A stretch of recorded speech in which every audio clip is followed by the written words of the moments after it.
I'm Roxy Rose, and believe it or not, yes, I am alive and kicking. I have to first apologize for being such a poor communicator and not answering some questions and comments. I could blame a little bit of it on my mom because she always told me, if you don't have anything good to say, then don't say anything at all.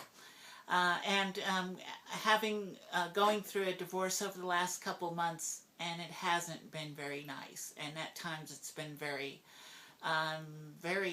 stressful and discouraging, and so it's really hard to get in the right frame of mind at times and feel, compassion and answer questions and things like that.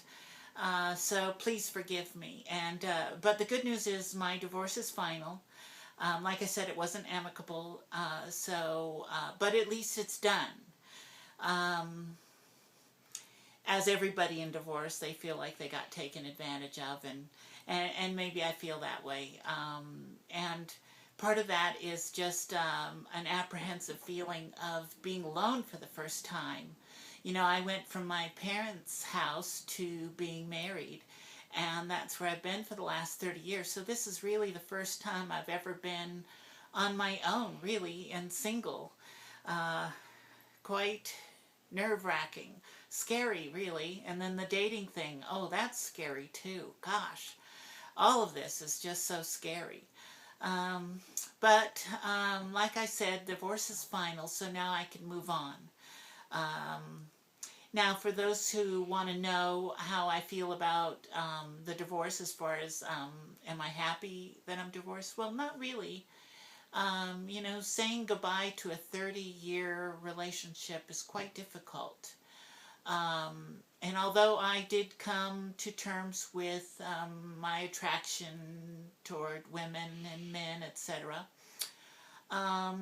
I still, if it was up to me, I would have preferred to stay married, providing that my ex-spouse would have treated me positively and not like she was tolerating me or in a negative aspect. If she treated me as an equal and an equal companion, then I probably, for the sake of 30 years and for the sake of companionship, I probably would have opted to stay, because that's just the type of person I am. Anyways, it wasn't my choice. So here I am, single, and like I said, a bit nervous about going forward, but it's also kind of exciting too. Well, I'll keep you updated as to how things work out and what things I'm going through. Now, the last time I made a video, I believe, I told you that I was going to go up to San Francisco to get a consultation with Dr. Austerout regarding facial feminization surgery. And I did do that. Now, to give you a little background, Dr. Austerout is probably has the biggest and best reputation regarding transgender facial feminization surgery. He also written a book on it. You could look at my other videos. I even mentioned the book. It is a very good book. It happens, I think, to be the only book written on the subject. And well, it's quite expensive just to get a consultation, because usually if you're going to have any chin or jaw work, he wants you to get x-rays, which, he sends you over to it's a dental x-raying facility close by, and then you go over and see him with the x-rays in hand.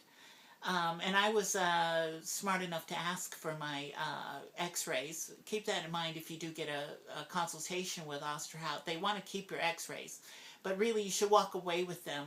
Just make sure you hold on to them so that you could go into other doctors and you don't have to get the same x-rays done each time.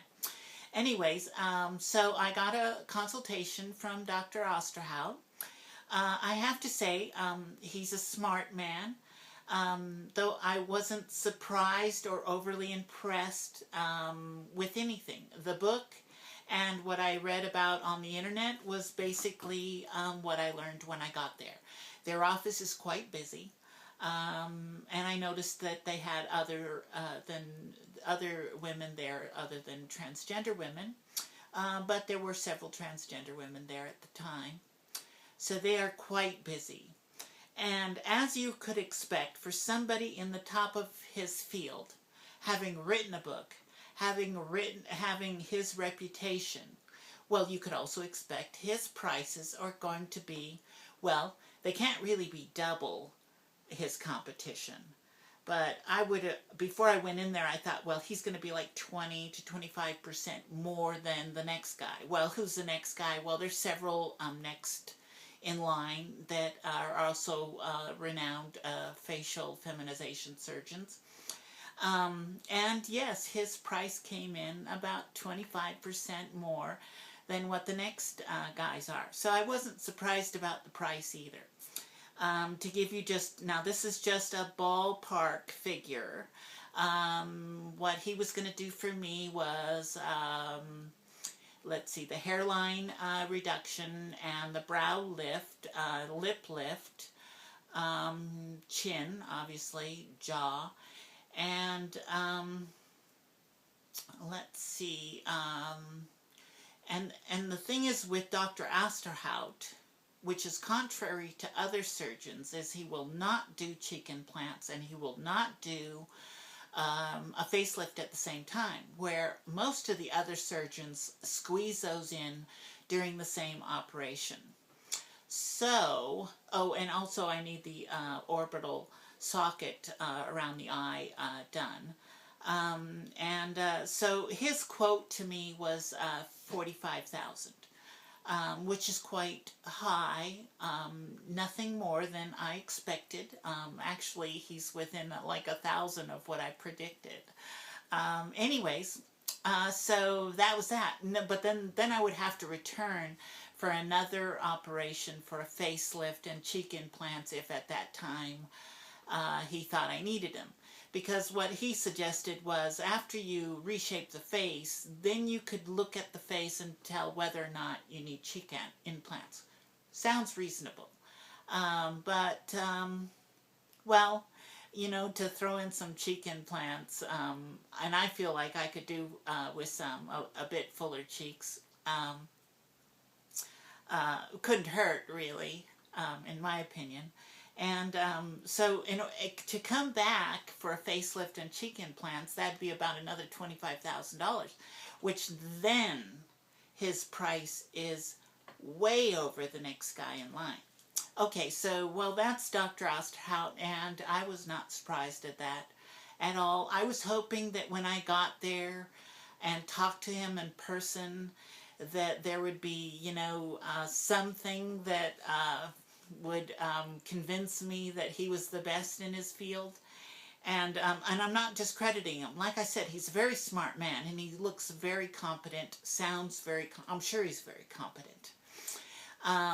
But I wasn't overly impressed, and I'm not trying to criticize. Maybe I was expecting a little bit much. I don't know. But anyways, he's one of the options. But I'm still trying to get other consultations lined up. Everybody's telling me to go to Dr. Zukowski in Chicago, which I just might do. I have several friends that have gone to him, and they swear by him. But what you have to read between the lines, because when a transgender woman goes in for facial feminization surgery, or for that matter, gender reassignment surgery, you're putting so much confidence into the surgeon that you have to mentally prepare for it, you know. So you have to convince yourself, yes, this is the right surgeon, this is the right thing to do. So you kind of almost talk you almost talk yourself into the fact that you trust these, you have to trust them. So what happens is, no matter what, most transgender women come out of the operating room swearing by their physician and by their surgeon. And I've talked to several transgender women that have had facial feminization surgery, and the first thing they'll say is, oh, Dr. So-and-so is the best. You have to go to them. You have to go. They're the best by far. And then if you talk to them, they'll say, well, they wish this and they wish they could have gotten this. And they did have some complications and blah, blah, blah. But then they will swear that that is the best surgeon in the whole world. And that has to do with the fact that you have to really trust these surgeons with your life, really. And I mean, because they're changing your face. If they mess up, they're going to send you out with a, you know, with you, that your face is you, and they're gonna, you know, so you're really trusting them. So I understand where the other girls are coming from, and the amount of trust that they have convinced themselves to have in their physicians. But I've heard the same convincing arguments with lesser priced surgeons as I have with the expensive surgeons. So draw your own conclusions. The jury's still out. Who's the best surgeon? I don't know. You know, we should get all these women in one room and have them maybe, you know, slather them up with mud and make them wrestle until they figure out who's the best surgeon. I don't know. Anyways, so that's where we stand regarding facial feminization surgery, and that has been a little update regarding my divorce. Regarding my family, my children, my parents, etc. Well, everybody always pats me on the back and says, don't worry, Roxy, they'll come around. Well, no such luck. It seems like as time goes on, it just gets worse and worse. I mean, they just don't communicate at all. They won't talk to me. They won't accept letters, emails, or anything. So I have made up my mind to stop trying. For a while I was trying to talk to them and to try to smooth things out, but I have made up my mind that I can't invest that time and effort. I just don't have it in me. So I'm just going to let that go for now, and you know, whatever happens, happens. So that's been a little update with me, Roxy Rose. I will get to making more videos, and hopefully don't give up on me because this works both ways. I enjoy your comments, and sometimes, you know, they've come at the right time. Sometimes I've been sitting here and I've been so uptight and stressed, and then I'll get the simplest of comments and it will just make my day.